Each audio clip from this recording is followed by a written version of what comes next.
Efek cuaca yang parah industri Cina merosot.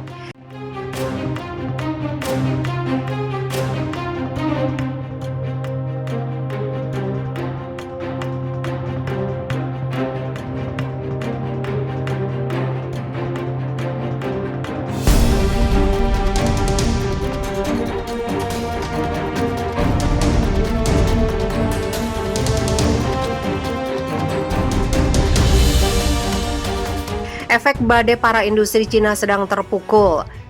Industri Cina tumbuh lebih lemah pada bulan Juli daripada sejak awal epidemi. Para ahli sangat prihatin dengan bisnis ekspor yang rendah. Ini bukan hanya karena hambatan pasokan dalam perdagangan global. Di Cina, industri kembali kehilangan momentum setelah pemulihan yang kuat dari krisis corona. Data Badan Statistik Cina menunjukkan aktivitas pabrik turun bulan ini ke level terendah sejak dimulainya pandemi corona. Pihak berwenang menyalahkan antara lain cuaca ekstrim atas penurunan tersebut. Menurut Badan Statistik yang disebut Purchasing Managers Index turun menjadi 50,4 pada bulan Juli. Pada bulan sebelumnya, nilai ini masih 50,9. EMI di atas 50 dianggap sebagai tanda pertumbuhan ekonomi dan nilai di bawah yang para ahli pandang sebagai indikasi kontraksi ekonomi satu negara. Para ekonom memberikan perhatian khusus pada perkembangan bisnis ekspor. Sinyal yang paling mengkhawatirkan adalah indeks pesanan ekspor baru yang mencapai level terendah sejak Juli tahun lalu, kata Ziwei Zhang, kepala ekonom di Pinpoint Asset Management.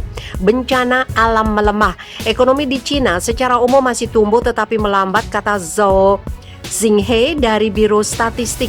Zhao mengatakan beberapa perusahaan di Cina menggunakan Juli untuk memperbaiki peralatan mereka. Peningkatan biaya bahan baku, logistik, dan kemacetan pasokan dalam perdagangan global berkontribusi terhadap perlambatan tersebut dikombinasikan dengan efek badai hebat seperti pemanasan lokal, banjir, dan bencana alam. Hal ini menghasilkan pertumbuhan yang relatif lemah di sektor manufaktur. Zhao tidak menyebutkan bencana cuaca buruk tertentu. Pada bulan Juli, Provinsi Henan di Cina tengah mengalami banjir besar yang disebabkan oleh hujan lebat. Lebih dari 70 orang tewas dan kerusakan properti mencapai miliaran yuan.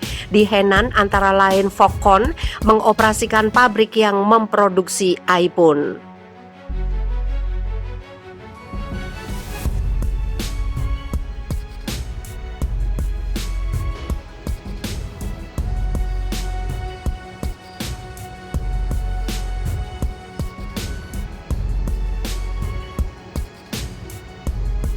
Peringatan tsunami diaktifkan usai gempa magnitudo 8,2 guncang Alaska. Gempa bumi berkekuatan magnitudo 8,2 dilaporkan sudah mengguncang Alaska, Amerika Serikat. Peringatan tsunami juga telah dikeluarkan untuk beberapa wilayah di negara bagian. Data dari US Geological Survey menunjukkan gempa sangat kuat itu terjadi sekitar 91 km timur tenggara Perryville, Alaska pada Rabu 28 Juli. Pukul 22.15 waktu setempat.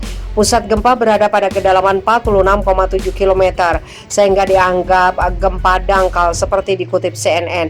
Setidaknya ada 2 gempa susulan yang kuat termasuk kekuatan awal magnitudo 6,2 dan 5,6, lapor USGS. Pusat Peringatan Tsunami Nasional Amerika Serikat telah memberikan alarm untuk wilayah di Alaska Selatan dan Semenanjung Alaska dari pintu masuk Hinchcock ke Unimak Pass dan Kepulauan Aleutian, dari Unimak Pass ke Samalga Pass yang berjarak 30 km sebelah barat dari Nikolsky.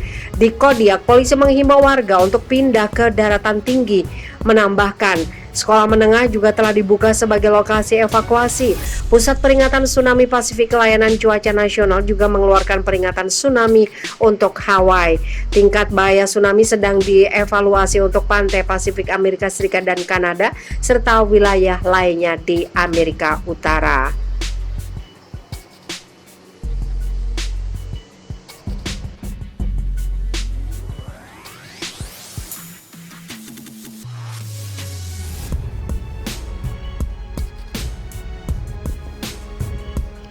Usai diterjang banjir bandang, kota Zhengzhou, Cina kini dilanda COVID varian Delta.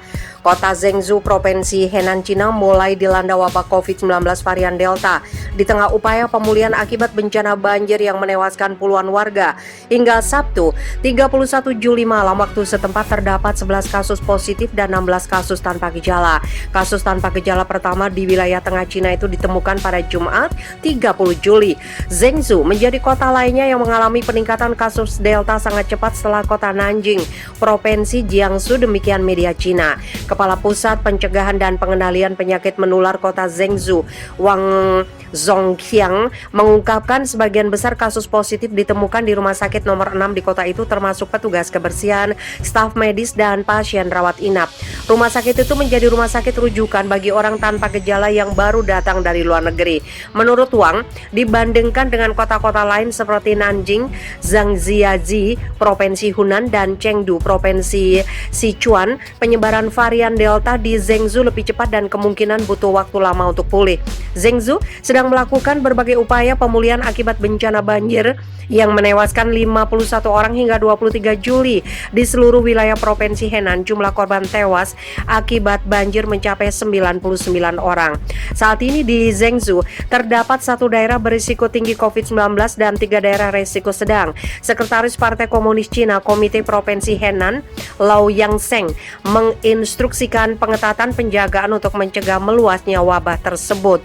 Ia juga memerintahkan investigasi lebih lanjut mengenai sumber wabah tersebut dan warga setempat tidak boleh meninggalkan wilayah Henan. Penerbangan internasional ke Henan harus diperiksa secara ketat dan rantai pasokan serta surat internasional harus melalui pengujian ekspor-impor yang ketat. Lau meminta kegiatan pertemuan massal dibatalkan, vaksinasi dipercepat, dan penyebaran informasi wabah ke seluruh masyarakat agar dilakukan secara tepat dan transparan.